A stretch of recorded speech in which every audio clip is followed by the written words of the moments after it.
When Battlefield 1 first dropped, it got absolutely massive praise for its gritty, breathtaking immersion. It really felt like it was throwing us headfirst into the mud and the blood of the First World War. The sound design, the visuals, the sheer scale of the conflict, it all seemed to paint this incredibly authentic picture of the Great War. But when you look past those gorgeous graphics and actually examine the game through the lens of real history, well, that brilliant facade starts to crumble in some truly spectacular ways. In fact, based on a meticulous analysis of the game's single-player campaign, 350 is the staggering number of blatant historical inaccuracies documented. And we aren't just talking about a missed button on a tunic or slightly off-color paint on a tank. No, we're talking about major, game-altering deviations from historical reality baked right into the core experience of the campaign. And just to emphasize the sheer density of these errors for a second, 13. In the game's famous gripping 12-minute prologue alone, you encounter a historical inaccuracy, on average, every 13 seconds. Literally, one every 13 seconds. From out-of-place weaponry to completely wrong uniforms, the errors come at you faster than the incoming artillery fire.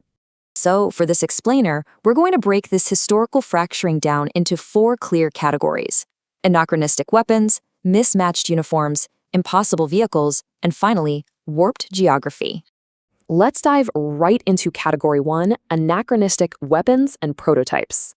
Now, World War I was largely defined by bolt-action rifles, static trench lines, and pretty heavy rudimentary machine guns.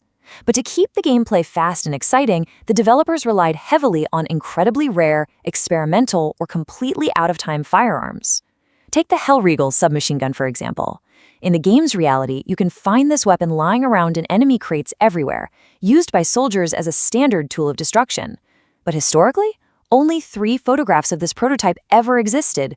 No physical models even survived the war. It never went past an initial firing trial. The designers actually had to completely invent what the left side of the gun looked like because all 3 existing photos only show the right side. Gameplay completely trumped reality here.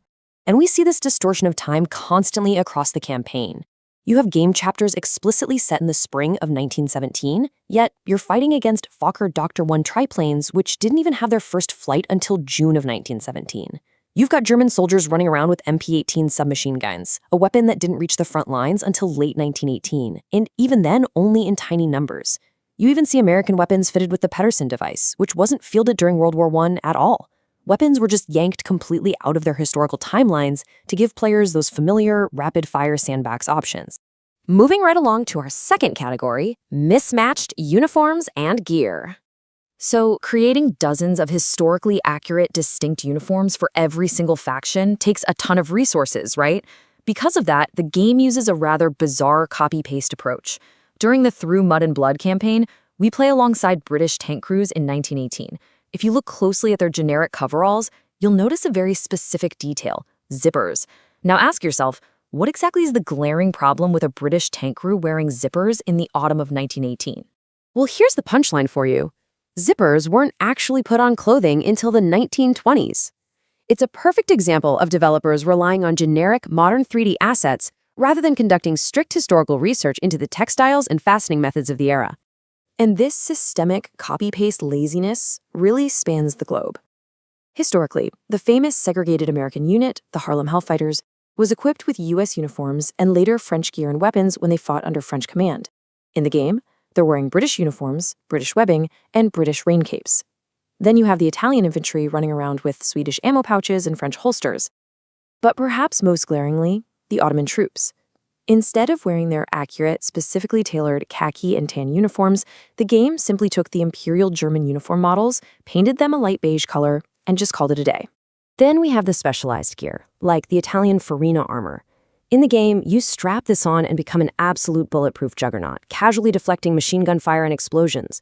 The historical reality, though, this armor was incredibly heavy, cumbersome, severely limited your visibility, and offered absolutely zero protection against high explosives or grenades.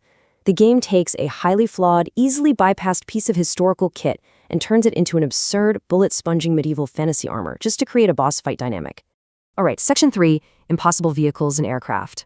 Just like the infantry gear, the mechanical beasts of the war were completely twisted to fit cinematic action tropes. A quick look at tank production reveals a really stark disparity. Britain produced around 2,000 tanks. France produced roughly 4,000.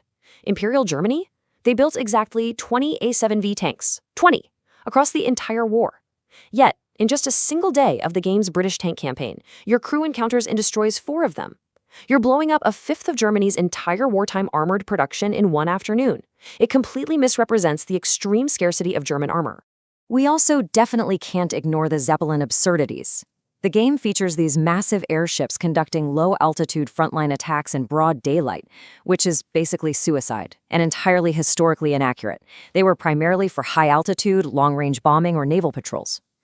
Furthermore, you can spot a Zeppelin sporting a Swedish Air Force roundel in 1918, even though the Swedish Air Force wasn't even formed until 1926. And the crews inside? They're wearing standard infantry gas masks instead of the specialized leather overalls, wool boots, and cold weather gear that was actually required to survive those freezing high altitudes.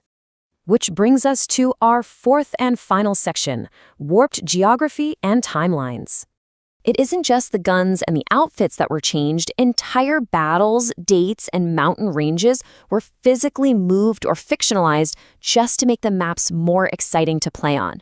For instance, the game features a famous campaign set on Monte Grappa in Italy. In the game's reality, it's a map of steep, sharp, dramatic alpine peaks. But in historical reality, the real Monte Grappa consists of much flatter, rolling hills. The game's terrain was actually modeled after the Falzarego Pass, which is located a full 122 kilometers away. This relocation was so dramatized that real-life Italian Alpini troops actually voiced their frustration about it in the news, as Monte Grappa is a sacred historical site to them, and the game portrayed it in a completely contradictory manner. And we see the exact same thing with the Gallipoli campaign. Cape Helles is depicted with steep, mountainous terrain rather than its actual hills and beaches. It seems the developers confused it with Anzac Cove. You have Iron Duke-class dreadnought battleships parked right off the beach, conducting bombardments, when, historically, those specific ships were sitting in the North Sea during this time. And the game literally invents fictionalized forts for you to assault, entirely erasing actual, vital historical landmarks like the Sede El Bahar Fordas. Bringing this all together, the ultimate takeaway of this explainer is perfectly captured right here. While the game is a beautiful piece of media, its historical reality is completely compromised due to reused assets, gameplay-first mechanics, and dramatization. The developers made a conscious choice. They prioritized an entertaining, fast-paced sandbox shooter experience over acting as an authentic historical record. Which leaves us with a final provocative thought to consider next time you boot up a game based on real events. If gameplay and cinematic excitement always dictate the design, can a historical game ever truly be a window into the past?